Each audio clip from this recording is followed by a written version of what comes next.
আসসালামু আলাইকুম। আমি মেহেদী হাসান সোহেল আর আমি একজন ভার্মি কম্পোস্ট উৎপাদক।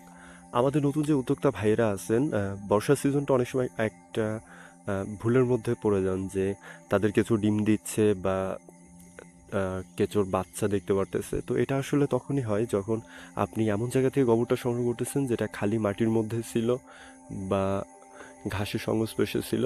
এই সমস্ত জায়গা থেকে আপনি যখন কেঁচোটা সংগ্রহ করেন, তো সেই গোবরটা আসলে হয় কি সেখানে আপনার দেশি কেঁচোর আনাগোনা ঘটে এবং দেশি কেঁচো এসে এই গোবরটার মধ্যে ডিম পেড়ে থুয়ে যায়। হ্যাঁ, তো আপনি যখন আপনার খামারে এইরকম দেখবেন যে ডিম কেঁচো বা কেঁচোর বাচ্চা, তো ধরে নেবেন যে বর্ষার সিজন এটা আসলে দেশি কেঁচো। কারণ আমরা যে ব্রিডটা নিয়ে কাজ করি সেটা আসলে এই এইরকম টেম্পারেচারে আসলে ডিম দেয় না। আর যদি ডিম দিয়েও থাকে, ধরেন আপনার হাউজে করতেছেন বা ক্যারেটে করতেছেন, সেখানে তাপমাত্রার কারণে যদি ডিম দিয়েও ফেলে, হ্যাঁ, তো সেটা আসলে এই গরমের মধ্যে ফুটবে না। তো এরকম কিছু বলে ফেলে দিবেন।